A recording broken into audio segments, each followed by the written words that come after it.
एक छोटी सी कहानी सुनाना चाहता हूँ। शायद आपने ये पहले भी सुनी हो, पर आज इसे सिर्फ सुनना मत, इसे अपने भीतर उतरने देना और जो सवाल उठे भीतर उन्हें उठने देना।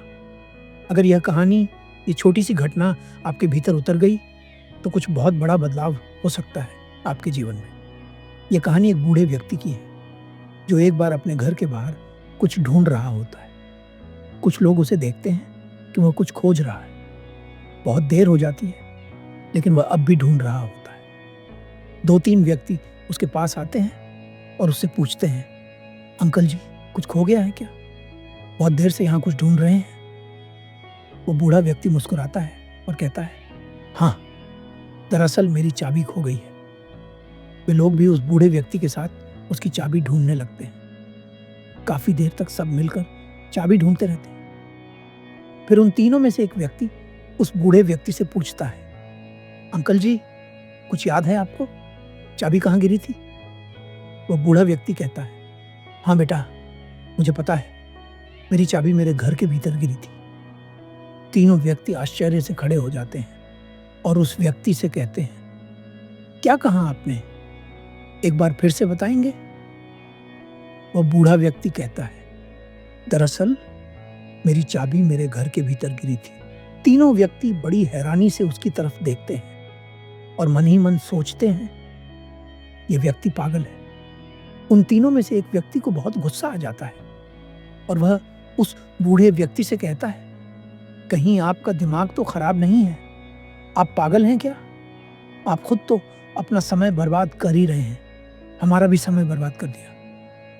वह बूढ़ा व्यक्ति शांत भाव से कहता है, मैं पागल नहीं हूं, मैं तो बस वही कर रहा हूं जो इस दुनिया में ज्यादातर लोग करते हैं। हम बहुत सारी प्रेरणादायक कहानियां सुनते हैं, पर गलती बस एक करते हैं कि उन कहानियों में से कुछ भी अपने जीवन में उतारते नहीं, जिसके कारण कुछ भी बदलता नहीं। अगर आप चाहते हैं कि कुछ बड़ा बदले तो अभी से बदले, इसी क्षण से बदले।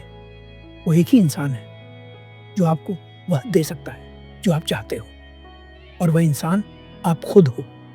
धन्यवाद। इस वीडियो को आप आंख बंद करके भी सुन सकते हो। ये कहानी आपका दिमाग खुद विजुअलाइज कर लेगा। जीवन में ज्यादातर स्थितियां ऐसी आती हैं जिनमें हमारे पास 2 विकल्प होते हैं, पर समस्या ये है कि हम समझ ही नहीं पाते कि हमें चुनना क्या है, हमारे लिए सही क्या है। उन दोनों ही विकल्पों में एक विकल्प ऐसा होता है जो हमारे जीवन को बना सकता है, और दूसरा विकल्प ऐसा होता है जो हमारे जीवन को तहस-नहस कर सकता है। एक छोटी सी कहानी गौतम बुद्ध के जीवन से, जो आपको बताएगी कि निर्णय कैसे लें और सही निर्णय कैसे लें। एक बार गौतम बुद्ध एक गांव में लोगों को कुछ समझा रहे होते हैं। सभी गांव वाले उन्हें बड़े प्रेम से सुन रहे होते हैं। ये उस समय की बात है जब लोग बुद्ध का बड़ा आदर सत्कार करते थे, पर ऐसा हमेशा से नहीं होता था। सभी गांव वाले बुद्ध को ध्यान से सुन रहे थे। उन्हीं गांव वालों में एक व्यक्ति जो दूसरे गांव का था भी बैठा बुद्ध की बातों को सुन रहा था। जब बुद्ध की बात पूरी होती है तो बुद्ध वहां से उठकर जाने लगते हैं। वह व्यक्ति दौड़कर बुद्ध के सामने आता है और बुद्ध को रोक लेता है। वह हाथ जोड़कर विनती करता है, बुद्ध, कृपा कर एक बार हमारे गांव में भी पधारें। वह व्यक्ति एक किसान था।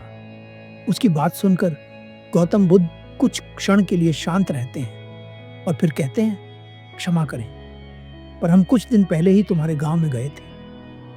पर वह किसान नहीं मानता।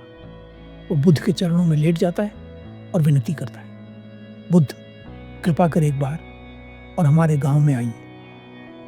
बुद्ध उस व्यक्ति की भक्ति देखकर मुस्कुरा देते हैं और कहते हैं, ठीक है। अगले दिन सुबह ही बुद्ध और उनके कुछ भिक्षुक उस गांव के लिए प्रस्थान कर देते हैं। कुछ देर में ही वे गांव में पहुंच जाते हैं। बुद्ध को देखते ही गांव के लोग उनके पास आ जाते हैं। लोग अपने मन में उठ रहे सभी प्रश्न बुद्ध से पूछते हैं और बुद्ध धैर्यपूर्वक उनके सभी प्रश्नों के उत्तर देते हैं। परंतु वह किसान बुद्ध के पास नहीं आता।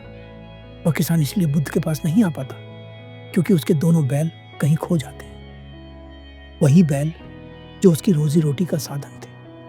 वह घर में चिंतित बैठा हुआ सोच रहा होता है कि वह बैलों को ढूंढने जाए या फिर बुद्ध को सुनने जाए। वो पूरी तरह से दुविधा में फंस जाता है। उसके पास दो विकल्प होते हैं। पहला, वो बुद्ध के पास जाकर उनके अमूल्य वचनों को सुने। दूसरा, वह अपने बैलों को ढूंढे।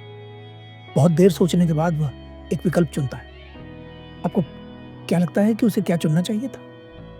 वह किसान यह निर्णय लेता है कि वह पहले अपने बैलों को ढूंढेगा। वह जंगल में अपने बैलों को खोजने चला जाता है। इस बीच बुद्ध और उनके सभी भिक्षुक उस किसान का इंतजार कर रहे होते हैं, जिसने स्वयं उन्हें गांव में बुलाया था। बहुत देर तक प्रतीक्षा करने के बाद जब किसान नहीं आता, तो बुद्ध और उनके भिक्षुक गांव से वापस लौट जाते हैं। किसान बड़ी मेहनत के बाद अपने दोनों बैलों को ढूंढ लाता है।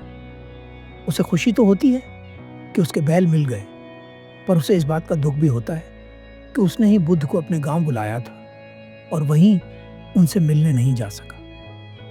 अगले दिन सुबह ही वह किसान बुद्ध को ढूंढते ढूंढते उनके पास पहुंचता है।